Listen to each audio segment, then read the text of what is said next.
नमस्कार सगळ्यांना. आपल्या डेली ब्लॉगमध्ये तुमचं सगळ्यांचं स्वागत आहे. आज आहे आपल्या चॅलेंजचा दिवस 12वा.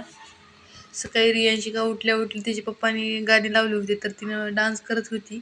त्या म्हणलं करा, आता काही काम नाही, काही नाही, स्कूल नाही सध्या, म्हणून तेवढं टेन्शन नाही. उठले की मस्ती करायची तर करत बसते. रात्री दूध वगैरे तापवलं नव्हतं. रात्री थोडासा कंटाळाच केला. रियांशिकाच्या पप्पाला पण 1:30 वाजला होता यायला, आणि वाट बघत बघत झोपी गेली. मग दूध तापवायचं लक्षातच राहिलं नाही. मग रियांशिकाचा असा हातभार असतो थोडंसं काम करू लागायला. मग काय दूध वगैरे ठेवलं तापायला, म्हणजे चहा वगैरे करून घ्यावा. स्वयंपाकाचं आज तेवढं टेन्शन नव्हतं. रात्रीची थोडीशी भाजी होती, शेवभाजी केली होती रात्री, आणि उरली होती. तर रियांशिकाचे पप्पा बोलले होते, उरली तर राहू दे, फ्रीजमध्ये ठेवून दे, मी सकाळी खाईल. मग मी म्हणलं आता ते पराठा पण आहे फ्रीजमध्ये, मग म्हणलं त्यांना ती भाजी आणि पराठा गरम करून देता येईल. मग भाजीला काही करणार नव्हते मी. आणि रियांशिका बोलली की आपल्याला मम्मी आज साबुदाण्याची खिचडी बनव. म्हणलं ठीक आहे. मग साबुदाणा वगैरे भिजू घातला, आणि रियांशिकाच्या पप्पाला खायला मग भाजी वगैरे ठेवली होती गरम करायला. रियांशिकाची आमची लुडबुडमध्ये चालूच असती. खायचं तर काही नसतं, पण उगाच हे आहे का ते आहे का विचारत असते तिनं. मग काय नाही, शेवभाजी घेतली गरम करून. म्हणलं आता पराठा गरम करून द्यावा. रियांशिकाचे पप्पा जातील आता. आता आपल्या हॉटेलचं पण काम होत आलेलं आहे. आता 2-3 दिवसात होईल ओपनिंगचा पण व्हिडिओ टाकणार आहे मी आपल्या चॅनलवर. आणि खरंच ना, ते मारुतीला जे आम्ही गेलो होतो, जे मी बोललो होतं त्या गोष्टी एक पूर्ण होत आहेत.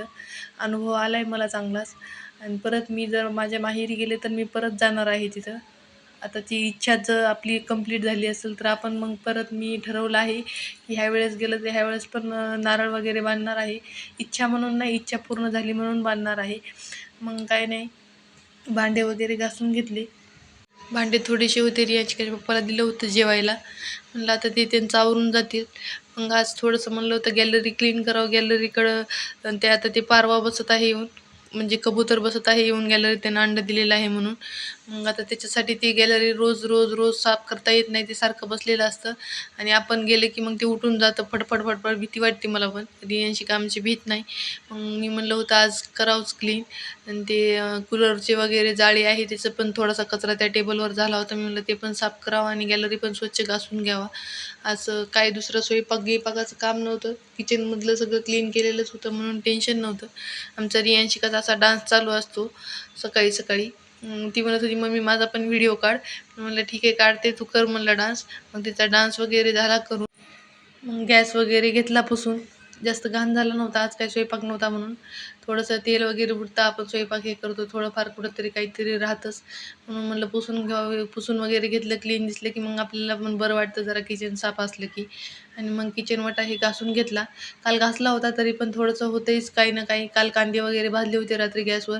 मग त्याचे ते सालपट असतं कांद्याचं, ते जळल्याच्या नंतर मग त्याचं काळं सगळं गॅसच्या खाली पडलं होतं.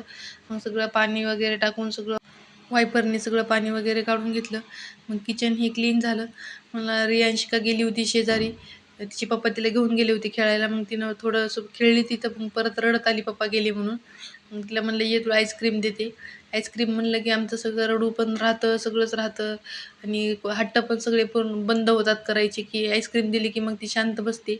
बसली होती आईस्क्रीम खात. आता बेडशीट चेंज करावं म्हणलं. 8 दिवस झाले एकच बेडशीट होतं. आता रियांशिका थोडं आमची समजदार झाली आहे, जास्त घाण वगैरे नाही करत. मग तिला सांगायला लागतं की आता हे घाण करायचं नाही, ते घाण करायचं नाही. मग नाही करत तिला सांगितल्यावर. कधी कधी नाही ऐकत. कलर वगैरे घेऊन बसती ती बेडवर, मग ते जास्त घाण दिसतं, रेषा वगैरे वरती. मग बेडशीट हे चेंज करून घेतलं, ते बेडशीट टाकलं धुईला. आणि रियांशिकाचं पण वेगळं असतं आमचं आतरायचं पांघरायचं. ती आमच्या ह्याच्यावर नाही, बेडशीटवर नाही झोपत. तिला माझ्या ताईने दिलेलं आहे मोठ्या हे. ती झाली तेव्हाच दिलं होतं. आणि मग ते मी अजूनपर्यंत यूज करते. ते जशाला तसं आहे. आणि एखादी वस्तू आपण व्यवस्थित वापरली की खूप दिवस टिकते पण ती. मग आता रियांशिकाने हॉलमध्ये थोडंसं खेळभांडे हे काढून बसली होती. तर तिला म्हणलं मी राहू दे, मी मी माझं आवरते. मला म्हणली नको, तू तू झाडून काढ आणि मी घर पुसून घेते म्हणली. म्हणलं बरं चालते. मग काय नाही, आता गॅलरी स्वच्छ करावं म्हणलं. ही अशी घाण झाली होती सगळी गॅलरी.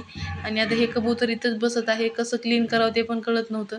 3-3 वेळेस जावं लागलं, 3-3 वेळेस येऊ लागलं होतं. मग ते करण्यातच खूप टाईमपास झाला. तरी पण मग मी काय केलं, ते डायरेक्ट ते अंडं ठेवलेलं आहे ते हॉलमध्ये नेऊन ठेवला डब्बा. म्हणलं आता पटपट क्लीन करावं. ते इकडून तिकडून येऊन बसतच होतं. मग म्हणलं आता गॅलरीत पाणी वगैरे टाकून घ्यावा. आता ते डब्बा मी उचलून मध्ये ठेवला होता तरी पण ते तिथंच बसलं होतं. म्हणजे शोधत होतं त्याचा अंडा कुठं ठेवलेला आहे ते. आता गॅलरी वगैरे घासून घ्यावं म्हणलं. नुसतं घाण झालं होतं, ह्याच्यामुळे मला जास्त झाडं वगैरे लावू वाटत नाहीत गॅलरीमध्ये. आणि धूळ पण खूप येते. मग सगळं धुवून वगैरे असं क्लीन झालं होतं आपली गॅलरी आज. सगळं स्वच्छ केलं की कसं बरं वाटतं. म्हणलं आता काय नाही, मॉप वगैरे मारून घ्यावा. भूक पण लागली होती. रियांशिकाला खिचडी पण खायची होती. मग सगळं खिचडी वगैरे बनवली. तर आजचा असा होता आपला दुपारचा बेत. कसा वाटला व्हिडिओ नक्की कमेंट करा आणि चॅनलला सबस्क्राईब करायला विसरू नका.